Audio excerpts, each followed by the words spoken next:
Welcome to the Already Not Yet.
Meta-war, the cognitive battle space in perspective and beyond.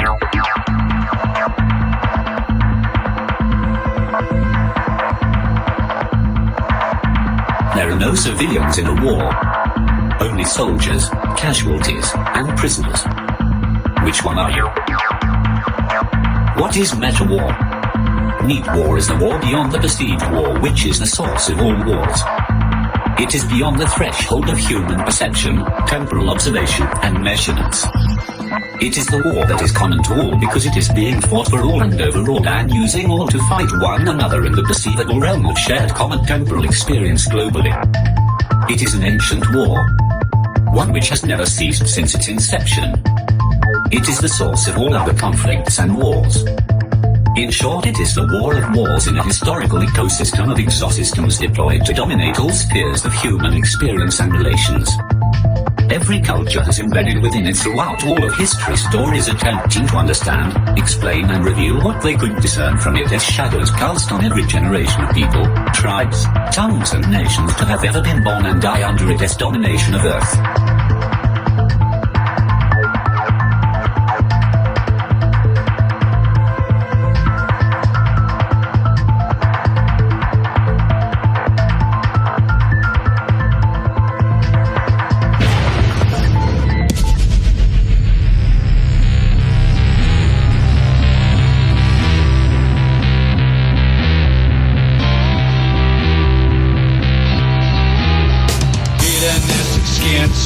Synchronistic made up fact. Who will save us? Cinematic view of hell, sympathetic prison cell. Who will save us? Technocrat, prison trap, autocratic heart attack. Who will save us? Who will save us?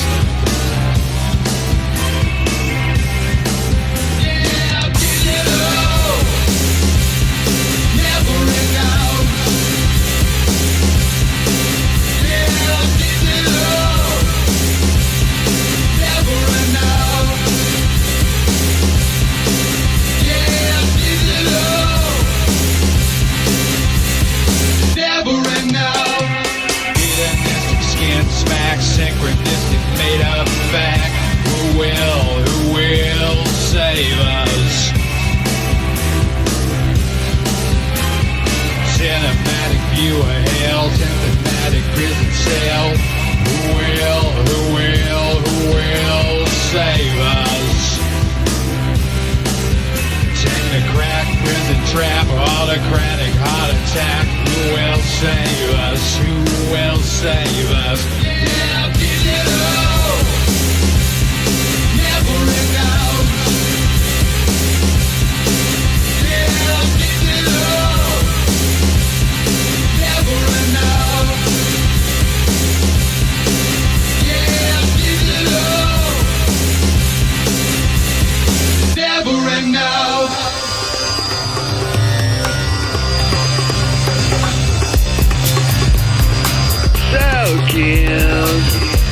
The web inside your head, feeling encrypted, or maybe fragmented.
consequences of techno-corporatocracy devoid of foundations built upon the logos. There is trouble in the global republic of Unicornia. Yes folks, there's trouble. This digital Eden of the information age that has been so promising has a dark side. Hidden in obsidian code, was a Hobbesian nightmare lying in wait all along behind the shiny GIs and the pleasing dopamine hits as our public plebeian postings are validated by our peers. You know, those whom you all feel entitled should see our genius found worthy of infinite praise. We all yearn for such flaccid confirmation for our egos by the other gods of the socio-media platforms. How else can we feed our own delusions, much less serve our role in fueling those of others? Evan Monarch's new public validation, you know. Throughout his life, Hobbes believed that the only true and correct form of government was the absolute monarchy. He argued this most forcefully in his landmark work, Leviathan. This belief stemmed from the central tenet of Hobbes' natural philosophy that human beings are, at their core, selfish creatures. What he did not anticipate was the building of a global digital simulacrum which offered all users the grand illusion of being both their own absolute monarchs and serfs to the very platforms which granted them such grandeur and public credulity. Nor did Hobbes see the synthetic ethereal emergence of this counterfeit of light and authority, becoming as God unto the masses, granting those masses the simulacrum of the same. Who could have seen such a thing? A man-made democratization of godlike status in their minds and online avatars. What he did get absolutely right was that of the essential selfishness and corruptibility of human nature upon itself and society in general. One has but to peruse any social media platform these days to see the truth borne out in my assertion. Well, here we are, living out our fake plastic dreams on fantasy islands in the seemingly eternal digital sky upon clouds of services, while gleaning our substance from the golden apples of mobile apps, bringing the entire world together as one. Can you feel the love in the room? Can you feel the fairy dust settling on your brow, and hear the rousing public applause with every login? Can you imagine those endless milk and honey rivers of rainbow-colored data streams converging into a lovely torrent of eternal online bliss and non-stop dopamine surges? Wait. That is not at all what happened. In fact, it is quite the opposite. Instead of digital heaven bringing world peace and harmony, we have been gifted, or rather cursed, with a growing pixelated hell of a sort that is beginning to resemble a blend of the darkest themes of Huxley's Brave New World mixed with an Orwellian dystopia with a stiff shot at Bradbury's Fahrenheit 451 topped off with a flourish of Hesse's glass bead game. Now that is quite a potent drink. Let us not forget the digital culture of night stew-fueled fascist anemia, painted with a whitewash of potent self-righteousness coming over mithridatic intents, and wedded to Marxist brands of social justice. The technocrats turned their platforms into digital Frankensteins. Then the platforms turned the public into both Frankensteins and the angry crowd. See how all are turning on one another, the platforms and the technocrats with pitchforks and torches, each demanding their pound of flesh and dollars for having had their personal lives turned into machines of profit for their digital overlords. Yet it seems that what is good for the golden goose is not what is good for the digital gander. Silicon Valley pushes back on such notions even as the raging mob grows preparing to take action. These days even peasants can buy cheaply produced pitchforks and torches in such quantities to make quite a formidable force to contend with. The real-world social disconnect from the awakening public by social media platform overlords seems to have only hardened their pharaoh-like approach at maintaining control of their digital millions at all costs. Costs passed along to their users, of course, furthering the spiraling towards distrust and conflict. It can now easily be said that if things don't change in the Republic of Unicornia soon, no amount of censoring algorithms or clever feature sophistry will suffice in stopping the juggernaut of rage and consequences from the unleashing of that rage upon the not-so-free marketplace. Welcome to the binary simulator. So do you understand now why it is so important to understand type of war you're in, the way that you obtain, analyze,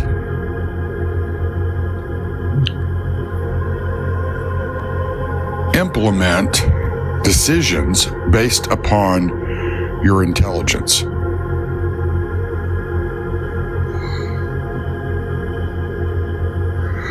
If you're starting from a point where your perceptions are distorted, when you analyze the data that you have, you will actually corrupt it, even though it's good intelligence.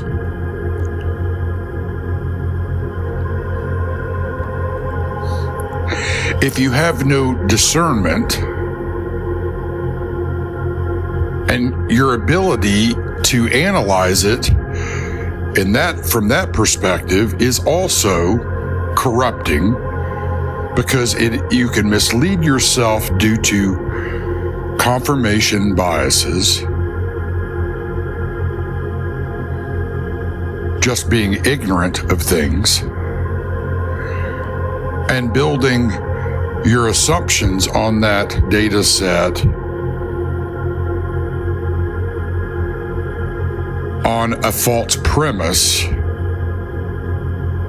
meaning that your presuppositions going into viewing that data are not sufficient to actually make accurate determinations as to the validity of that data or the actual application of that data in the decision-making process.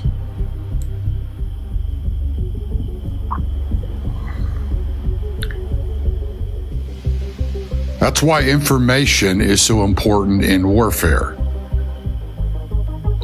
and why we say information warfare is a key domain in the domains of war. The problem we have too often, most often, is that in this world, people base things off of their appearances, not based upon understanding the meta reality that is beyond just their five senses and their brain, their own wisdom and understanding, apart from the spirit of truth. They are relying upon a interface with this world that is not only vulnerable to corruption, but is actually, it has actually already been infected in such a way by false information that it is already working upon their perceptions.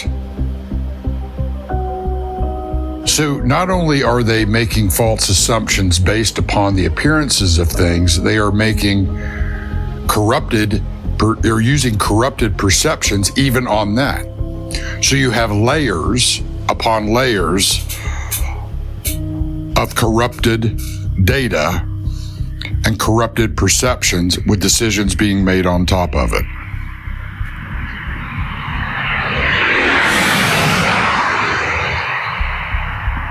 Now think about what I'm telling you.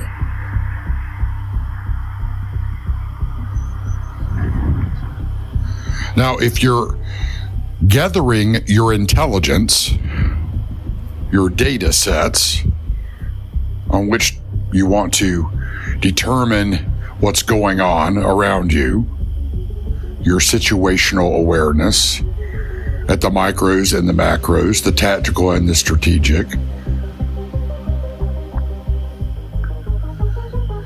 and you are using our machines, the things that we build and design,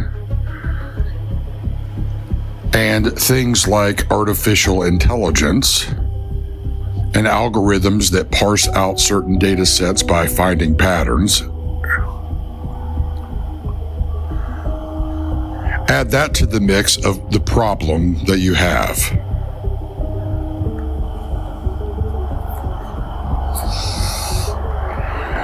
It's more noise.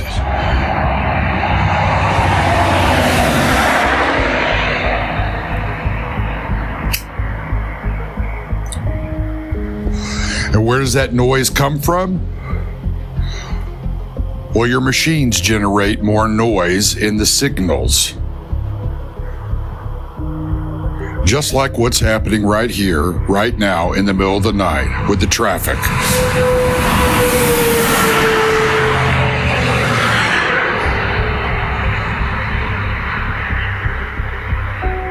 So you add that corrupting of the transmissions, of the receiving, your inputs and outputs, with what you build, and you start to see where I'm going with this. Because of the vulnerabilities in your own mortal coils, and in your own thinking and your own perceptions, and the corruptions that are already latent in you, that have been sown in you through receiving bad information throughout your life and transmitting more bad information, bad data, and then that aggregating with the systems that you build. It's like I said in the last podcast, there's a reason why we have to debug code. There's a reason why there's so many problems that have to go back and be patched up with our code. There's a reason why we have to push out firmware in terms of the instruction sets that allow our devices to function properly.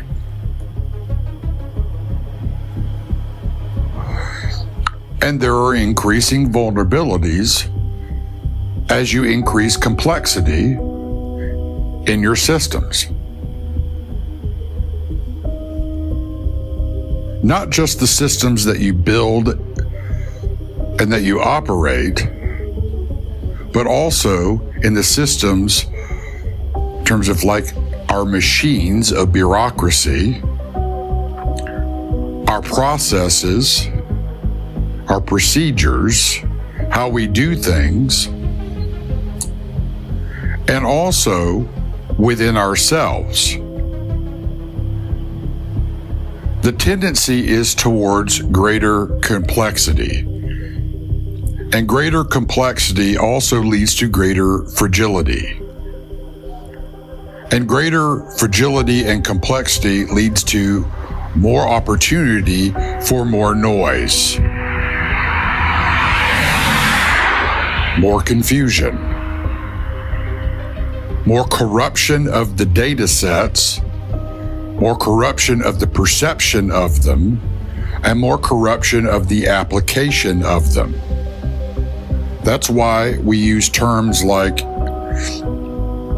do not lean on your own understanding.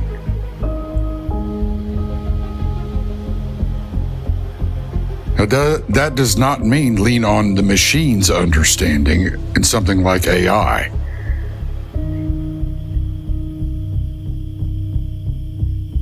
What we build is only a projection of ourselves, and if we're projecting something through a distortion lens, through corruption, because we are corrupted and corruptible, what we build and use also has something of us in them. They have vulnerabilities.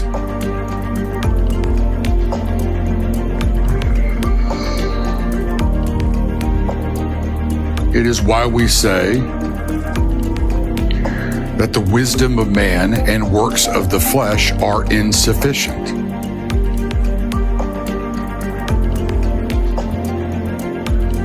They're given over to entropy. And entropy, and another way of stating it, is increasing complexity and fragility and weakness. It breaks down. It falls apart. It moves towards more noise in the signals.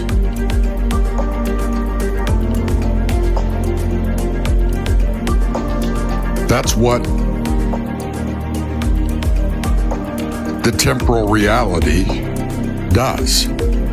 That's why you die, as I said in the last podcast as well, referring to how your DNA works, how things function here.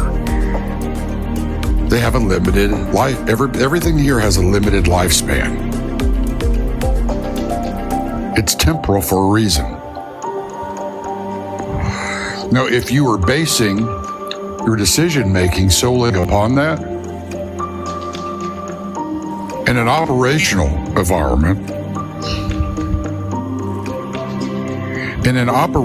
environment,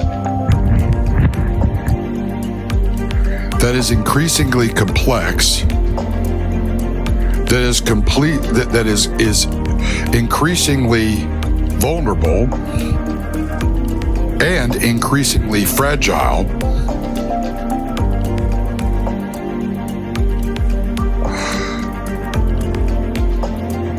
what do you think it does to your perceptions?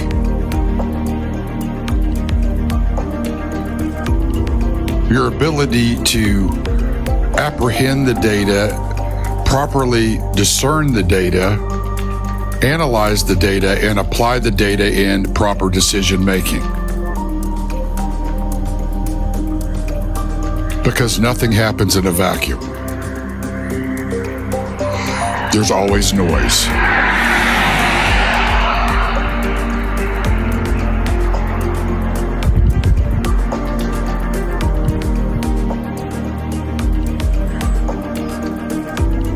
Well, I think it's pretty obvious, right? That's why not understanding metadata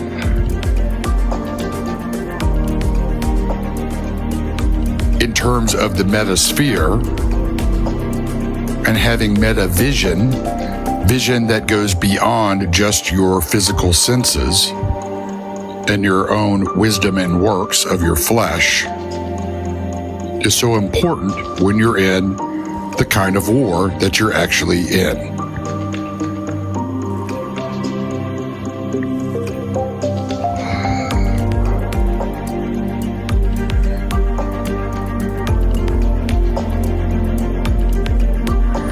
If you rely only on your wisdom and your works and the things that you build out of temporal, with temporal means and methods and resources, you're actually playing into your enemy in the metasphere. And you don't even realize that you are being encrypted in your thinking and in your vision to see beyond it with pride and fear.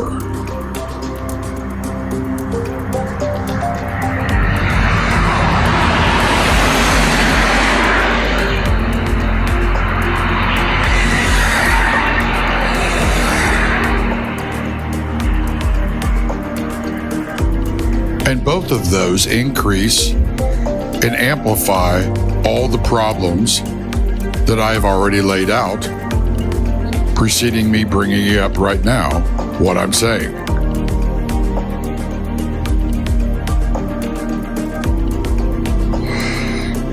That's why we use terms in Christendom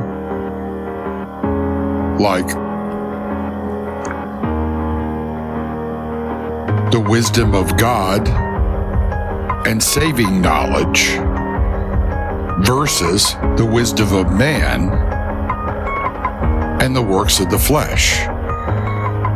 There is a direct correlation to understanding and having vision to see and discern beyond the appearances of things in the temporal by having the Spirit of truth giving you light to see it. Otherwise, it's like me sitting out here at 4 o'clock in the morning in the middle of the dark when it should be quiet. And there's busyness and noise from all the traffic in the middle of rural America, in the middle of nowhere.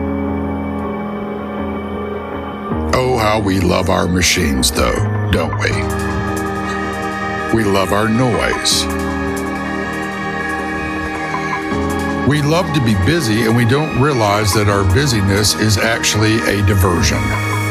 We don't observe even what's in the physical, temporal world because of it, much less what is beyond it, because of all the noise.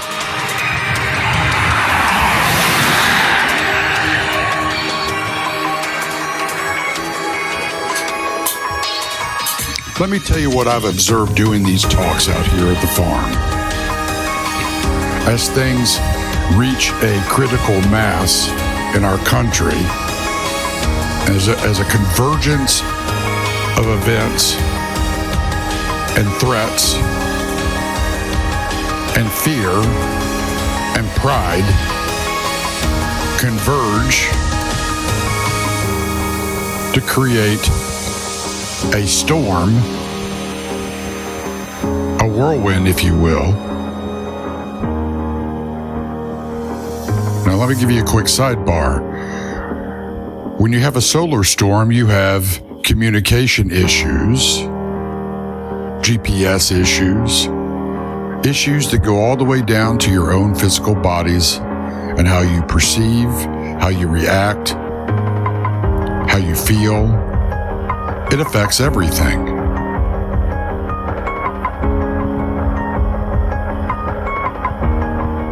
What do you think a spiritual whirlwind does?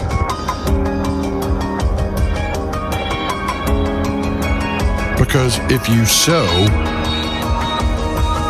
the wind, you reap a whirlwind. And whirlwind is chaos. And chaos amplifies confusion, fear, bad decisions, and even worse actions. That's why you see during solar storms an increase in violence, in accidents, in physical and psychological breakdowns.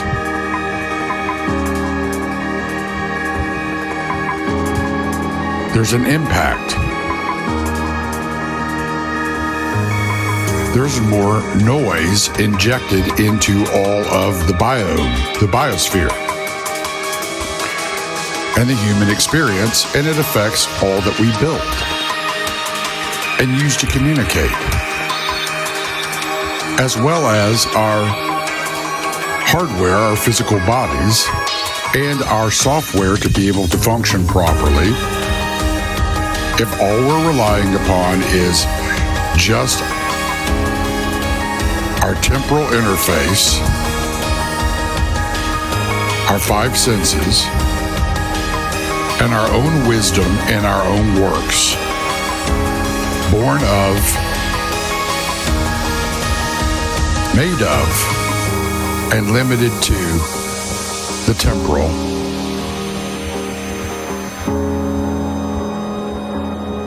So what I've been watching as this convergence occurs, and as the storm clouds gather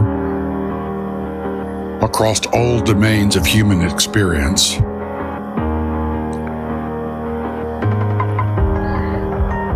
is people getting busier and busier and busier and busier and busier.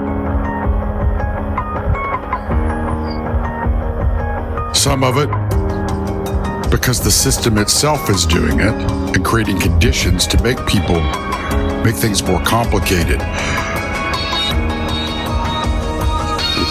or difficult, which eats more time.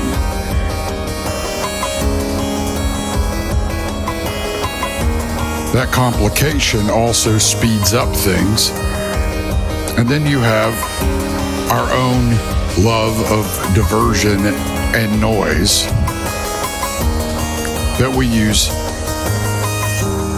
whether we understand it cognitively or not. It works even below that, and we do things because we're afraid, because of fear, because of denial, because of a myriad of things. We would call that a coping mechanism. I call it a trampling down of humanity. I call it a trap. I call it an attack.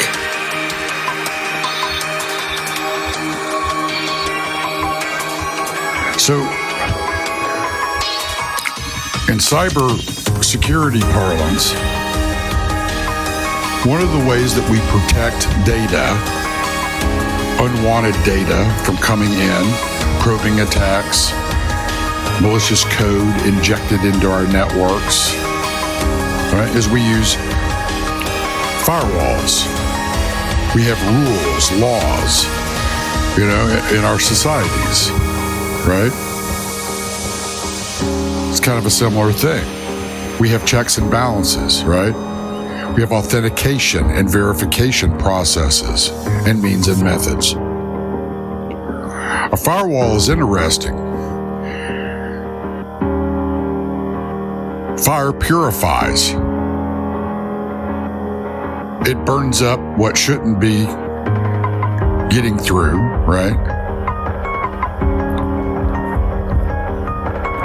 It can prevent entry. Now think about that in terms of the symbol of fire being also a metaphor for the Spirit of truth, the Holy Spirit. Except it is much more effective and efficient than our physical and software firewalls.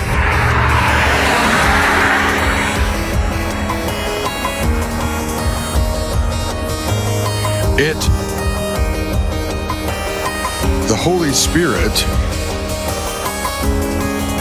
is dynamic and alive. It's the Spirit of God.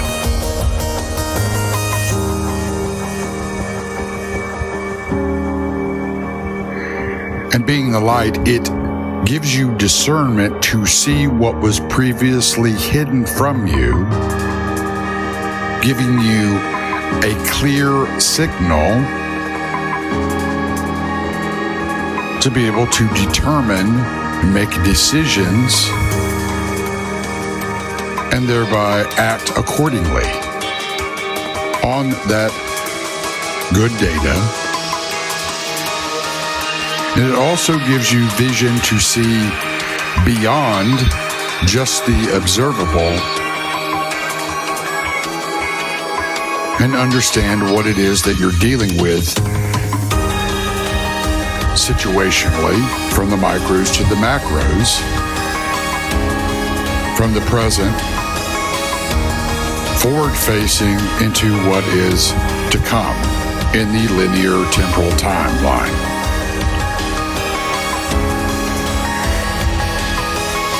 And it is far more accurate than the assumptions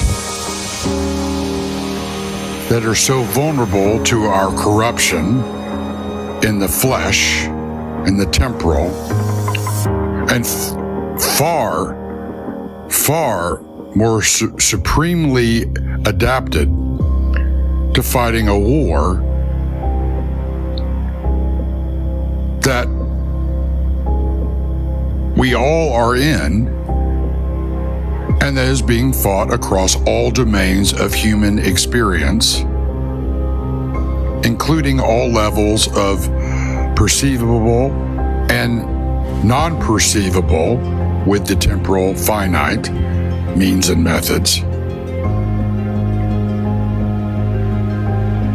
It exposes your enemy, and it exposes what they've done, what they're doing, and what they plan to do.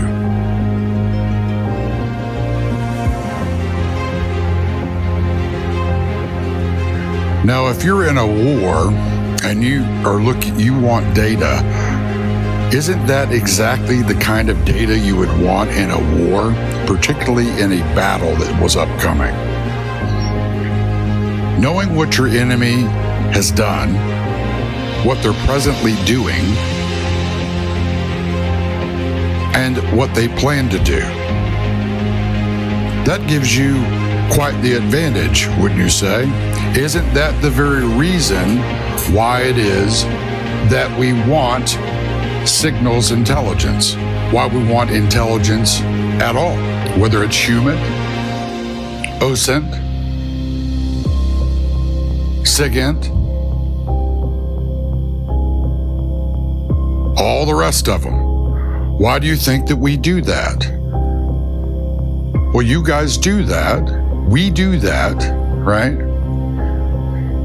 To try to gain the advantage.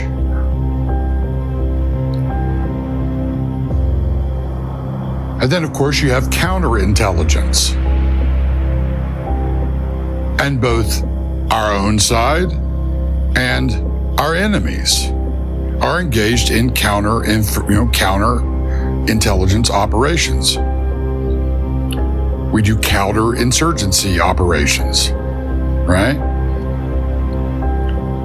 Counter information warfare.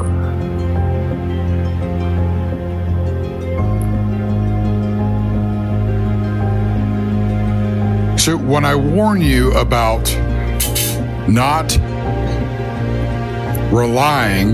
leaning upon the things that you build, the things that you program, the things that you use to communicate,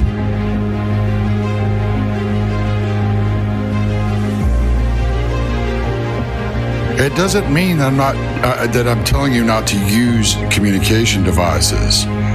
But you need to know what their capabilities are and their tolerances are and their vulnerabilities are. If you rely only upon them without knowing that, well, you have created immeasurably more vulnerabilities for yourself and are already exploited. Now, if your networks or computer gets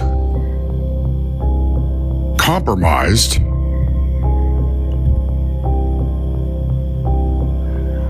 by a specific kind of malware,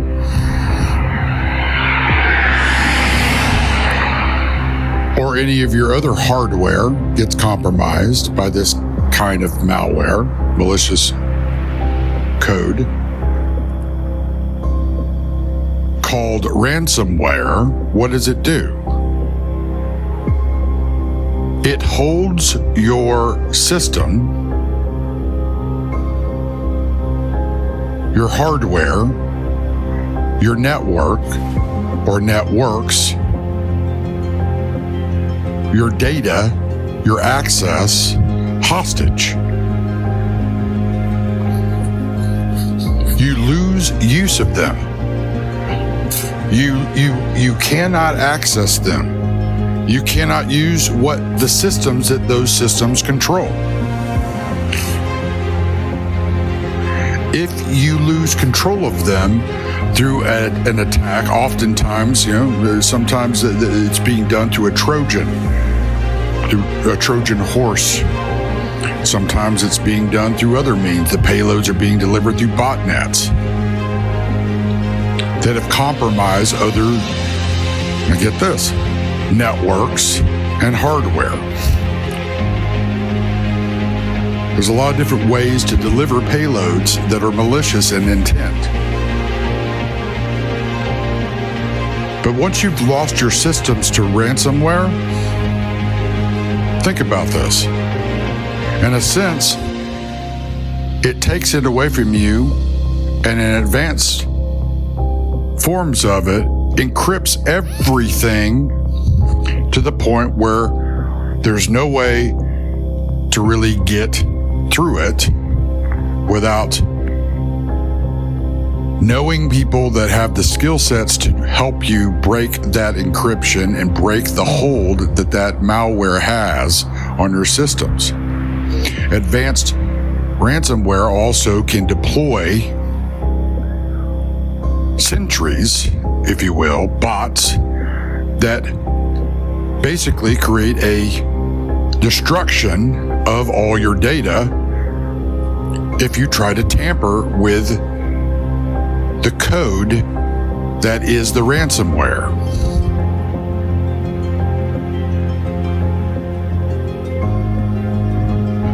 In very advanced versions, it's polymorphic.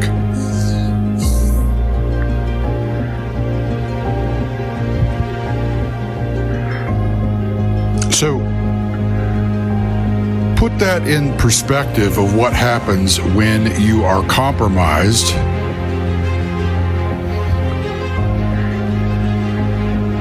and we say that you are slaves to sin and your minds have been darkened by the spirit of the age. Or when we use terminology like taking the mark of the beast.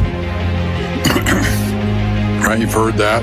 There's all kinds of crazy ideas out there about what it means.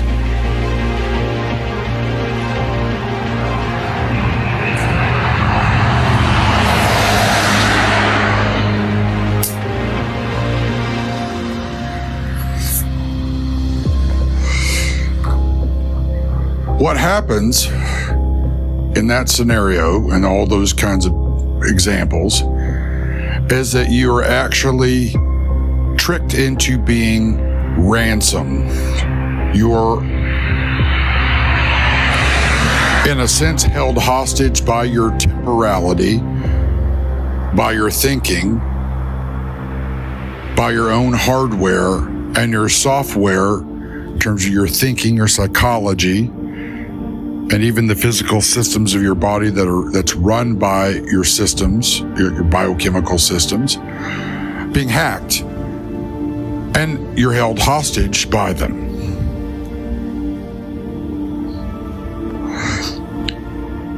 In Christendom, we use terms like a stronghold. It's a stronghold in your flesh, a spiritual stronghold.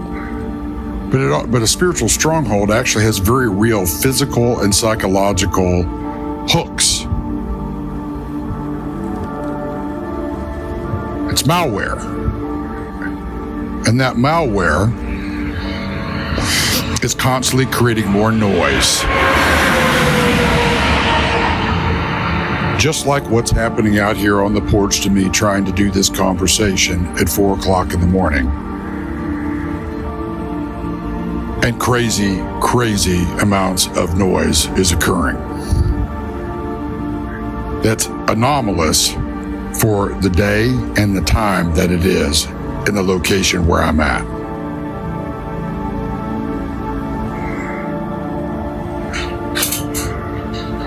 So what happens is you essentially are held hostage in your physicality, your psychology, and your soul. Your mind is darkened because you are encrypted into a lie. Or you've chosen pride. You've chosen your pride. You know, we talk about everybody's got a blind spot, you know? Well, if your whole life is blind because of pride, because of avarice and hubris, and a rejection of the truth, well, you're in darkness. And your physicality your psychology and your spiritual perception is held hostage and encrypted. You're essentially under lock and key. Now think about this. When we use terminology like you're a slave to sin,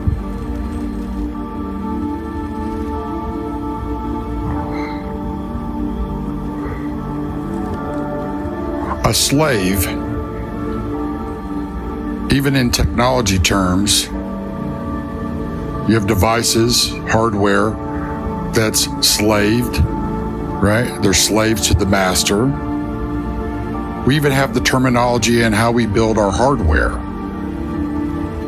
and our software that runs with it. If you're a slave, you do what you're told, what you're signaling sent to you by your master tells you to do. There's no questioning. There's only penalty, a punitive action against you through threats that run like continuous loops of messaging in your thinking and even in your physical body.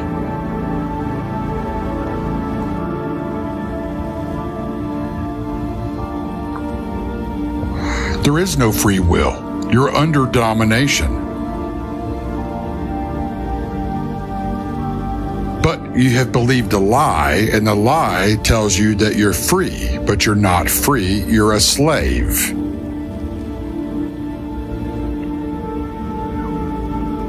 We use terminology also. Got the good shepherd and the worthless shepherd. Jesus said, "My sheep know my voice."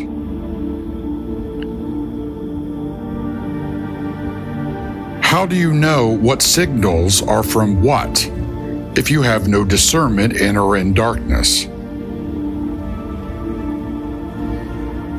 Whose voice are you listening to that's being transmitted to you that you are receiving and then broadcasting outward to others?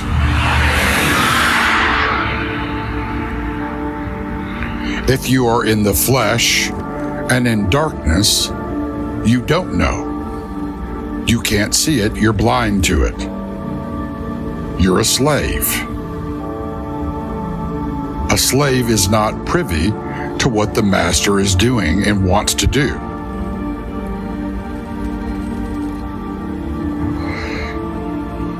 In this scenario, you are a slave. And you are dominated under what? Fear. And what is fear? False evidence appearing real. And it owns your perceptions. It takes over and corrupts all your thinking and your actions and your decision making and amplifies the cycle. It is a downward trajectory. It is exponential in its effects, just like addiction is, and it amplifies the corruption.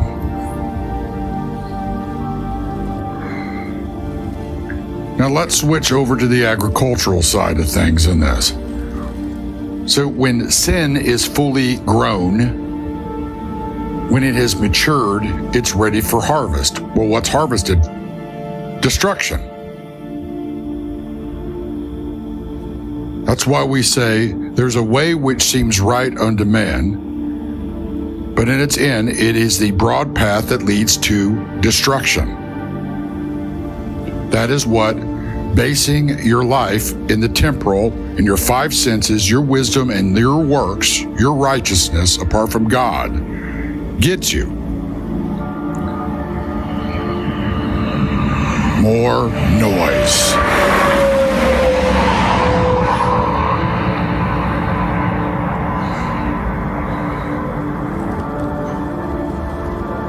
you are a slave. But you're the worst kind of slave because you've believed a lie that you're free when you're actually a slave. It is a mirror opposite and a cleverly devised one.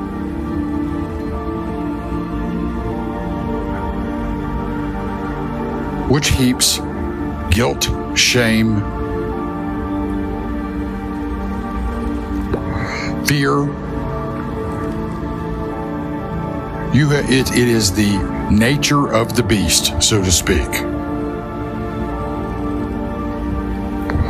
You become like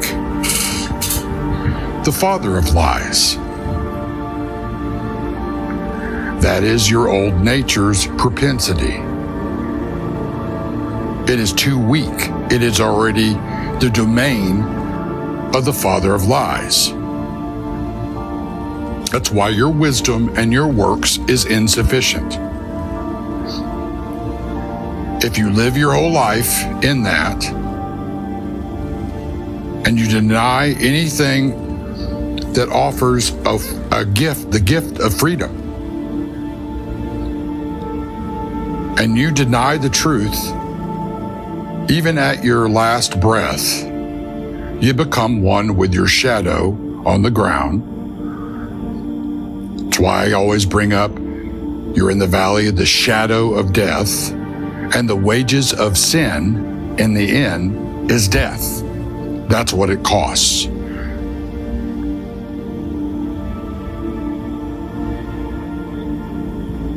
Satan, the serpent, right, the Nakash, comes to kill, steal, and destroy.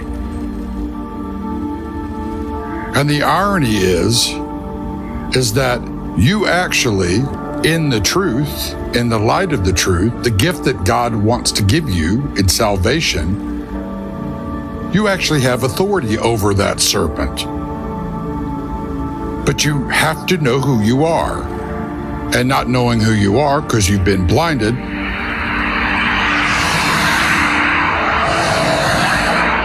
by the noise, by the confusion, by the fear, by your own pride, you have ceded your identity, who you really are, to something that is actually beneath you. And what is that? Your shadow. The shadow of death. And you have become a proxy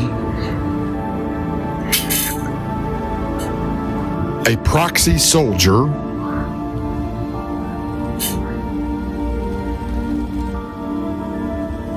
for the father of lies, for the Nakash. And you sow the seeds of the serpent. You broadcast who and what you are in all you do. And if you are in a lie, what you do in the darkness, you think is hidden from you, but it is not hidden from everyone else. What you don't realize in the darkness that comes from your pride is that you have already been exposed, and you're constantly broadcasting in your lies. As you're broadcasting and transmitting your contagion, you're being exposed, and you're telegraphing everything you've done, you're doing, and plan to do to us. And you cannot stop it. There's no way to stop that. Which increases the amplitude and intensity of your fear. increasing the noise in your signals, degrading your communications, your command and control, and your ability to fight the war that you started on the battlefield that is the world. You are caught in your own trap. You do not have enough sufficient intelligence. Your signal's intelligence is deceiving you. Your means and methods are deceiving you. The things that you build and try to implement are deceiving you, and all of it is exposing you, while you are becoming even more blind to your predicament.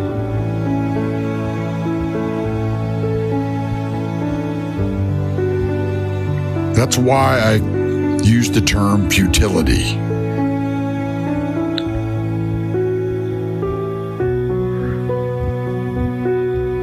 You are defeated and you don't even know it. You're a prisoner heading to become a casualty and you don't even know it. Even though you're being used as a proxy human shield and a proxy soldier, all the way to the point at which you are destroyed.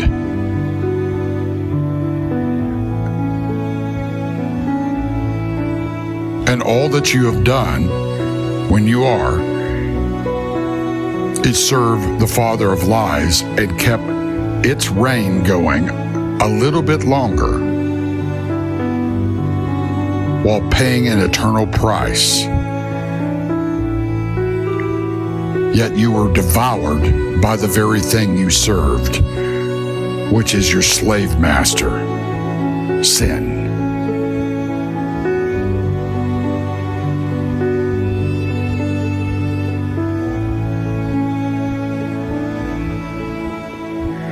Furthermore,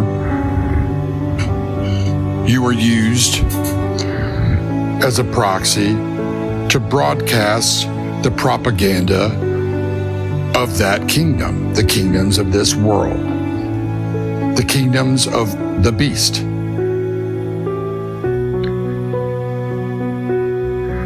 Never knowing that who you served was actually your enemy and using you to do its bidding, all the while it was setting you up to destroy you.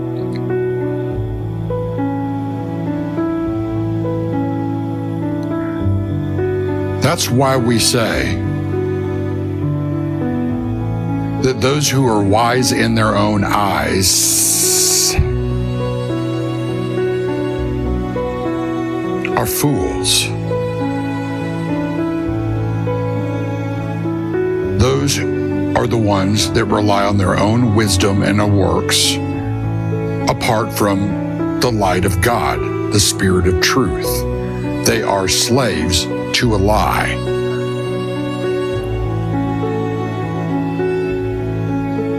They serve the lie, they propagate lies, they live lies, and ultimately pay the cost, the price for those lies. And the wages of sin is death.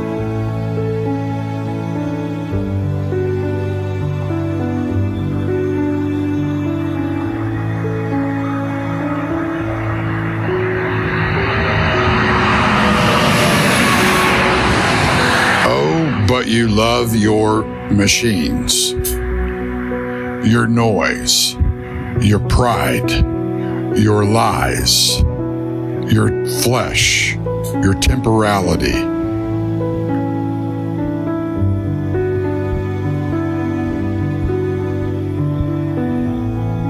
But you won't like the outcomes thereof in the end, because your temporal opportunities are your trap. and will have an eternal cost to pay.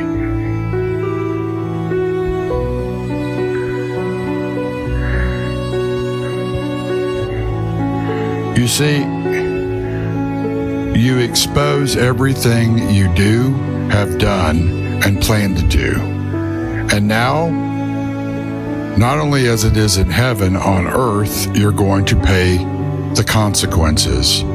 You will either be humbled and have the opportunity to accept the gift, or you will be humiliated all the way until your destruction. That is your predicament.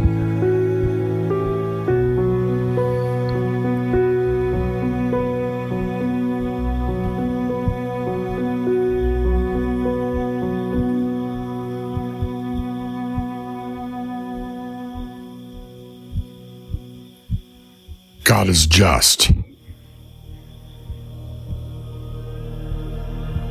He's also loving.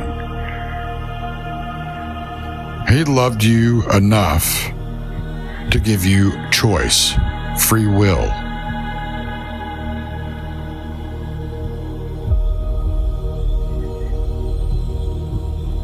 That is not true with the father of lies.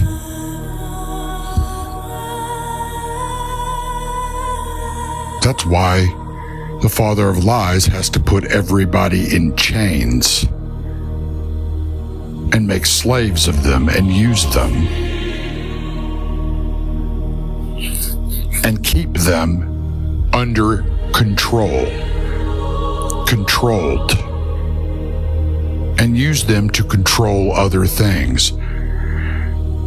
The kingdoms of the Nakash are mirages of lies built on sand on a seashore with a great searching storm coming to test all of it.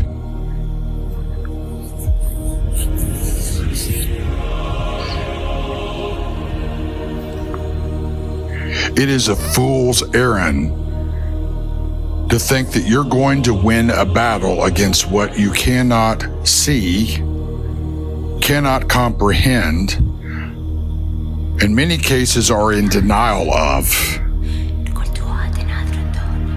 and also a slave to.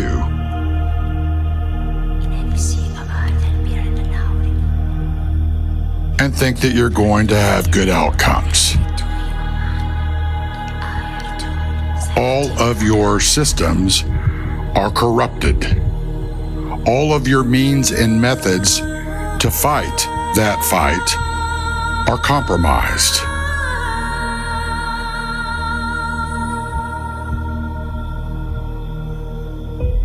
Yet, there are those peoples, tribes, tongues, and nations that are collectively the seed of the Nakash, of the serpent, and do the bidding of the beast of beasts. And they're sown into the fields, the field of the world, all over the place. But they're now exposing who and what they are.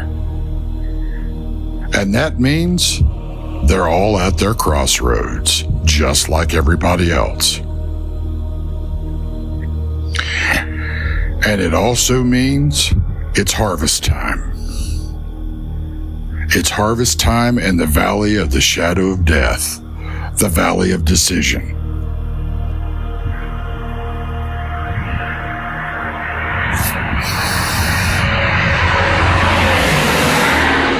And what does harvest time mean? It means you will reap what you have sown.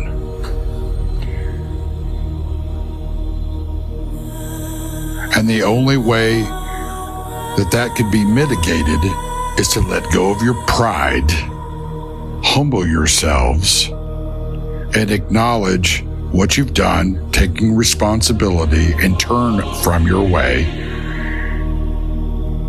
And in your humility, realize that the only way you can truly do that is for God Almighty to give you His Spirit and do it by His hand, His works, the work of the Spirit of truth, and free you from the chains of the lies, the fear,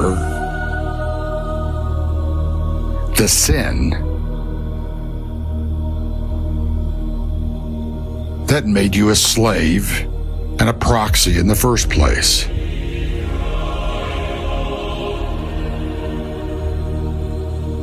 And here's the irony of that. It's a gift. You can't buy it. You can't steal it. You can't obtain it. You can't build it. There's nothing you can do but either accept it or deny it. You're at your crossroads. And this is the battle before the battle.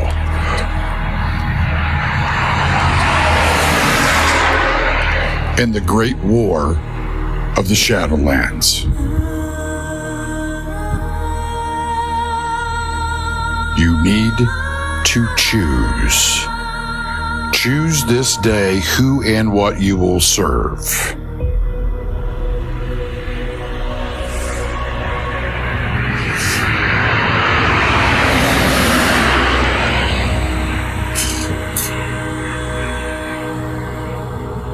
Everything that you see around you, as I said, is telling a story.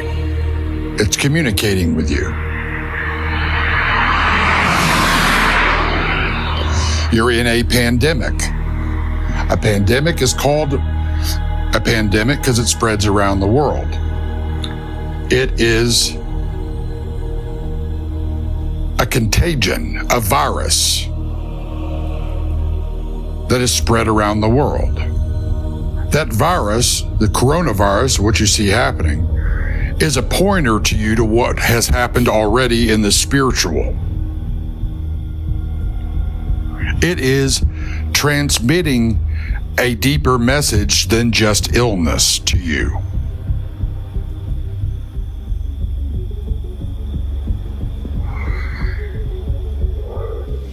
It is also a test of you and all of your systems, all of your positions, all of your governments, all of your corporations, to see who and what they really serve.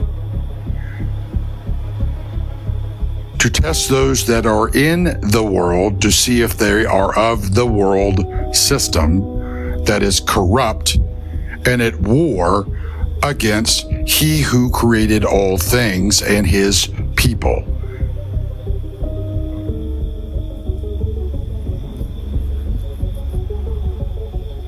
You are in a war. There are only three kinds of people in a war: soldiers, prisoners, and casualties. Which one are you, and which one will you be? In this world, there are but two kinds of seed: the serpent seed and the good seed. Which one are you? What is your identity? Who are you? What do you base your life upon? Who do you serve? The father of lies?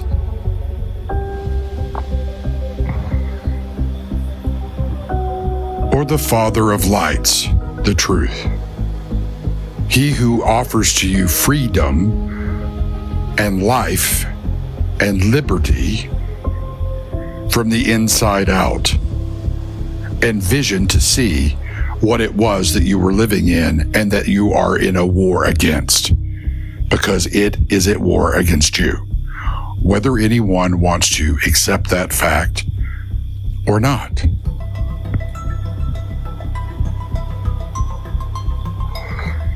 And of course, being in a war, you've got to have great signals intelligence.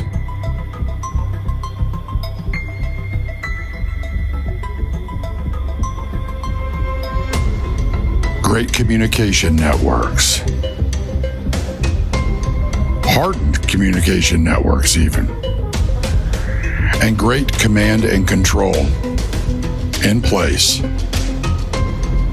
to win that war.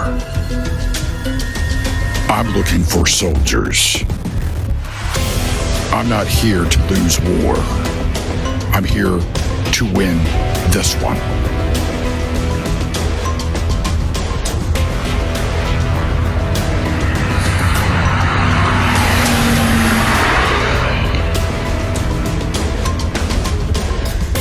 And I hate the father of lies and what it does to humanity, to each of us, to our friends, our family, our nations.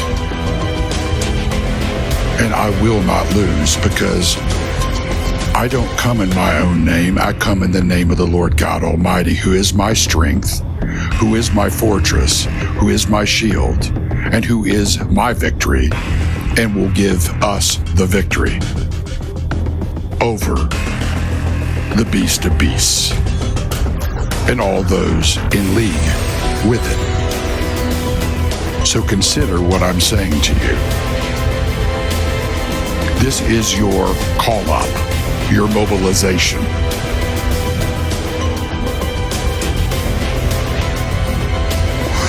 Know who you are, so you know who we are.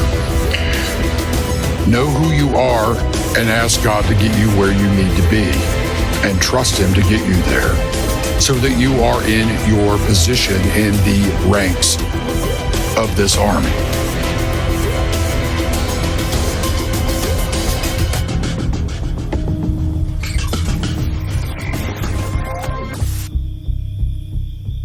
Choose this day whose army you are in. Then, when you know who you are, you'll know what your role is. Until then, you'll be wandering around in the dark, and you'll actually be impeding the very people, the very things, right, that will force us to remove you. Not because we hate you, but because we love you, and you're working against your own best interests. Not just here, but here and forevermore in eternity. Like I said, I'm looking for soldiers. And soldiers liberate others. They free others from the tyranny that held them fast. Who are you going to be? Who are you? That is your next task. Because, of course, if you don't know who you are, it's really hard to have the right intelligence in the battlefield to know what you're fighting and to make proper decisions in the battle. Consider what I'm telling you. We'll continue this in the next few talks. Until then, check your signals. Test your signal strength. Test your networks. Test these words. Text this transmission, what I am broadcasting to you,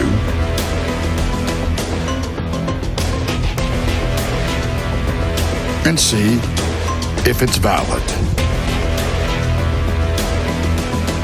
Because every one of us that are soldiers, regardless of rank in this army, all of us test our communications. And I'm not just talking about hardware and software. I'm talking about metaware. You gotta have vision to shoot straight.